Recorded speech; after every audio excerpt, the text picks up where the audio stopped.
666.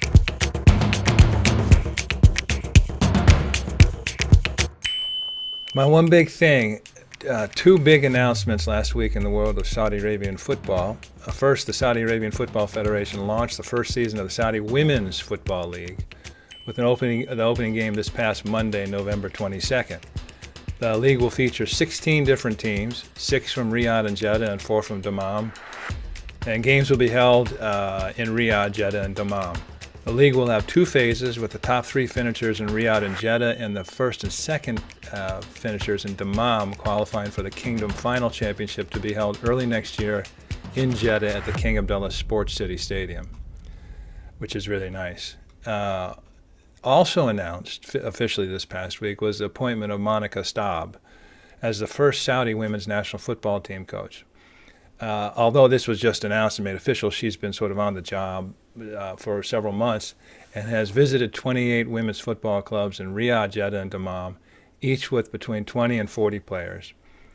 Trials held for the national team drew 700 hopefuls, and Coach Staab has chosen 25 out of the 30 players who will comprise the national team, and they are already training. The final selection, though, depends on the performances of individual players in this season's Saudi Women's Football League. Coach Staab, who started coaching after a professional playing career in Germany spanning more than 2 decades and a coaching career in which she has worked with female footballers in more than 80 countries, from North Korea to Iran and Algeria to Gambia, observed that it was not until 1970 that the German Football Association allowed women to play. I have been struggling for over 50 years, even in Germany, the former midfielder says. Girls were not allowed to play when I started when I was 11 years old.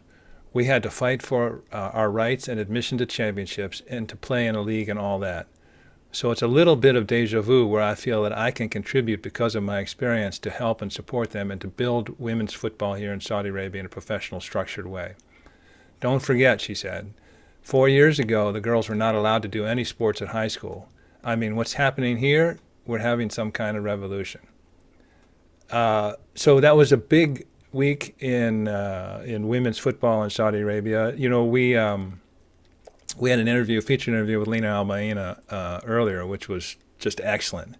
And she's heavily involved with sports across the kingdom, but especially basketball, although the Jeddah United Sports Club also has soccer. But this is their second, the basketball league, women's basketball league, this is their second season. So these things are progressing, and so this was very exciting. And I wanted to add one thing. Since 2017, women's sports in Saudi Arabia has witnessed a 149% increase, with more than 195,000 girls between the ages of 5 and 15 now exercising weekly. And I wanted to draw a little parallel. I looked at the Billie Jean King Foundation. And you remember Title IX, which was part of the U.S. Equal Rights Amendment, which was signed again in 1972. And we keep, like Monika Staab, you know, women not be able to play until 1970, and Equal Rights Amendment, Title IX, which allowed women's sports to be on an equal footing with men's sports, 1972 in the U.S. Since Title IX's passage, female participation at high school level has grown by 1,057% and by 614% at the college level.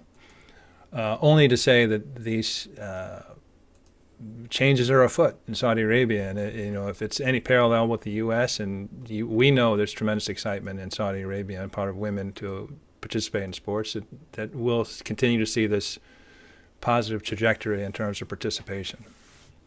Yeah, it's cool. It's sort of like it has to start somewhere. Things like this have to begin. They have to have a starting point. And, you know, if you look at soccer in the U.S. right now, and this is not, you know, terribly related, but I mean, if you look at soccer in the U.S. right now, the women's national team is just as popular, it seems, as the men's national team, in part because Saudi Arabia's, in part because the U.S. doesn't have a huge interest in soccer in the same way that it does football and basketball and many other sports. But, you know, this is huge. I mean, this is like a historic week. I mean, they're really just getting this started, and it won't be next week or next month where we start seeing a very active sports league or a, you know, really strong Saudi national women's team compete. But you start now, just like Germany did in 1970 and the U.S. did around that time as well. Like these things take time to build. It's really cool that they're starting now. I mean, with all the changes going on, of course. So really interesting.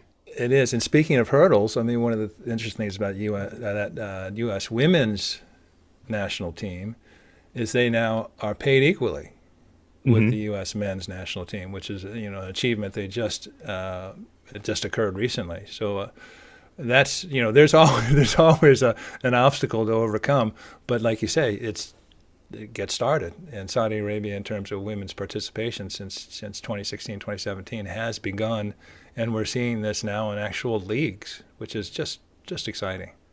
Really exciting. You can check out that interview, and we would both highly recommend doing that if you haven't yet with Lena Almaina. She is phenomenal, and Lena was instrumental in getting sports to be developed for women back in 2005 with the founding of Jeddah United, like you just mentioned.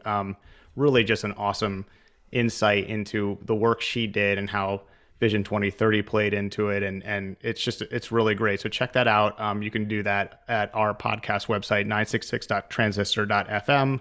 It's also on our main website, sustg.com.